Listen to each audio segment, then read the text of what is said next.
Hello and welcome to another Life Lab review. This one is going to be about the Breville Barista Express. This is a machine I have had for 9 years now. It is still going strong. It still makes incredible coffee, better than I can get from a cafe. And I'm still learning and trying new things and adding little accessories, even after, a decade of making coffee this way. I've learned a lot of things. My coffee has got significantly better in that time, but the process of making the coffee has become even more enjoyable. I appreciate the coffee itself, my morning espresso or my morning latte, much more than if I had it delivered to me or gone to a coffee shop and had someone make it for me. Maybe it's a little bit of my personality, maybe it's a little bit of my particular way of liking and enjoying coffee, but I do think that there really is something to that you appreciate more when you make it yourself. So I got this coffee machine as a gift. It was actually a re-gift. A friend of mine had been given it and tried to make espresso with it and hadn't had a good result. So he re-gifted it to me saying, hey, I hope you can do something with this.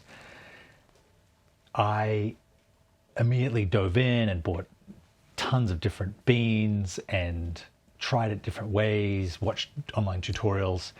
And it took me a couple of months, I think, to really get into it.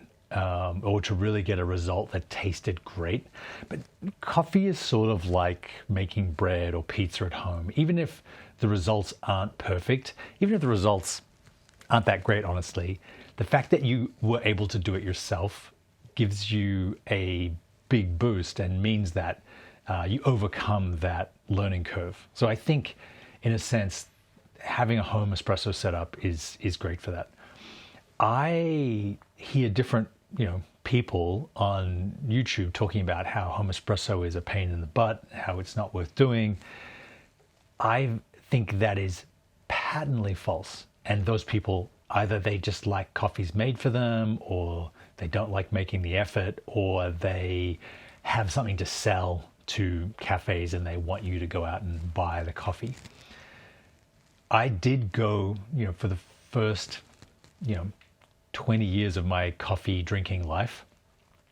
I tried mocha pots when I first started, which, they make coffee, but it's kind of gross. And I went to many, many cafes. I still go to cafes when I travel, and I enjoy the experience, but going to a cafe every day, and I remember when I was in university, a latte cost $2 Australian. So was that $1.30 US?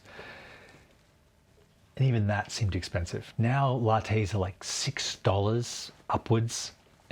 Plus you have to tip the counter service so you're spending $7-8 on a latte that usually is not particularly good. It's usually made, even at good cafes, the person that makes it has no connection to you. Usually they're kind of grumpy, underpaid, bad-tempered, and I don't find cafes a good experience anymore, not since the pandemic anyway.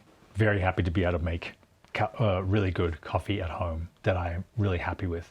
The biggest upgrade by far was making sure to buy freshly roasted beans. I think you have maybe a month once the beans are roasted before they start tasting stale and start giving off something, a taste notes that aren't great. So you need to find beans that tell you on the packet when they were roasted, and then have a good storage solution, like some kind of vacuum jar.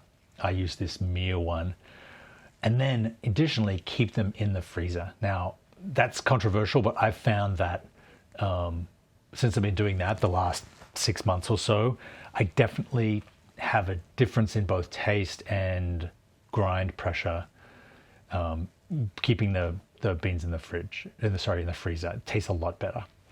So you're able to dial in your beans, meaning that there is kind of a triangle or a triangle of espresso, which is the fineness of the grind, the amount of beans in the portafilter, and the pressure that the coffee maker exerts on them.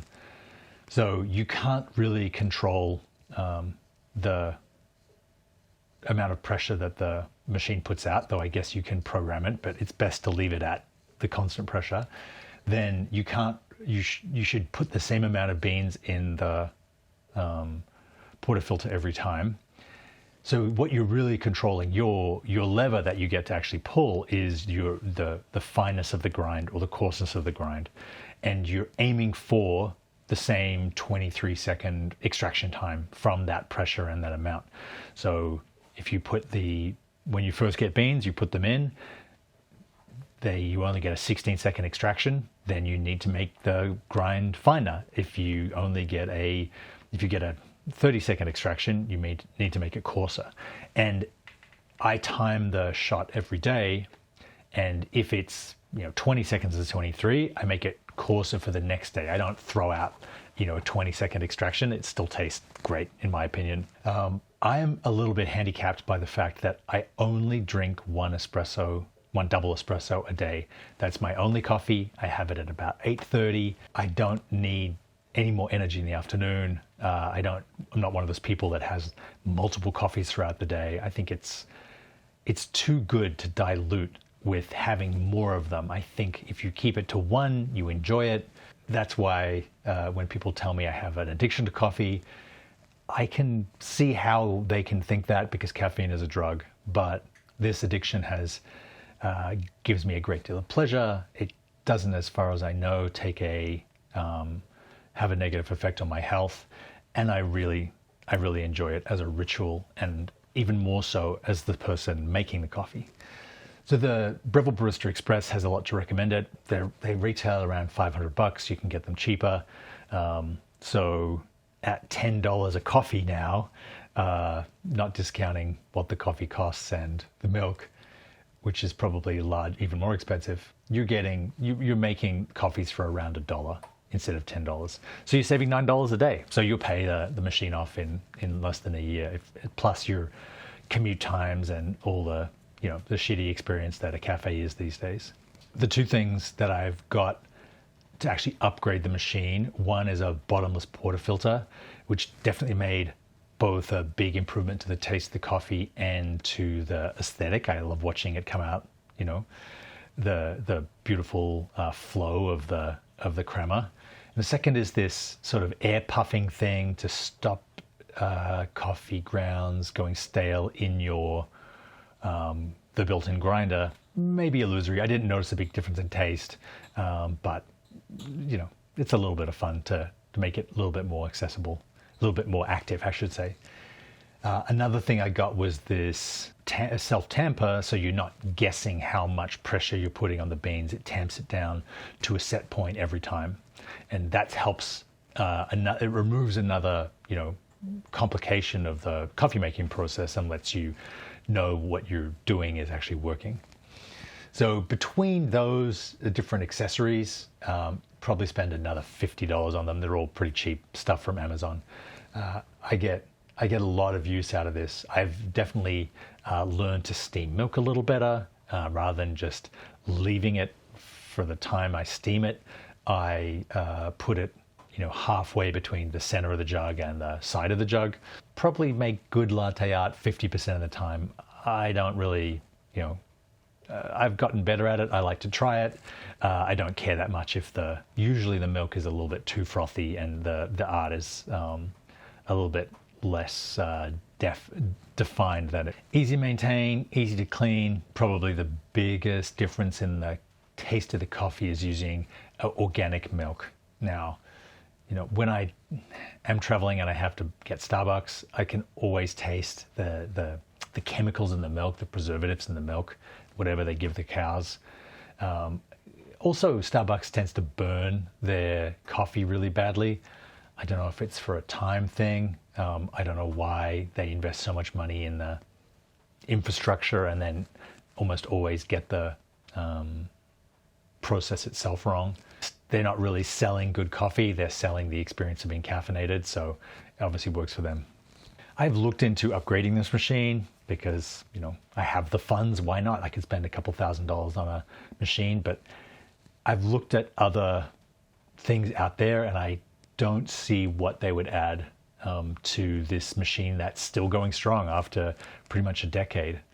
So I've stuck with it, and it continues to make coffee after coffee, time and time again. I know that I'm the only person in my house that drinks coffee. I know if you are making multiple coffees in a row or doing them multiple coffees at once, yes, you want a dual boiler, like something that's boiling water for the coffee and water for the milk separately. But for my all intents and purposes, works great. I think the whole experiment of home lattes highlights how when you do something yourself, it means so much more to you than when you have it done. This is the same for the sauna that I'm currently using, which is wood fired. So you have to build the fire and cut the wood and do it all yourself instead of just flicking a button and having the tent come up to temperature. It does feel so much more gratifying. I feel far more invested in the process of the sauna because I love building fires, and it's an extra chance to do that every day. But that's another review. Thank you very much for watching. Let me know in the comments below other things you like to see reviewed here.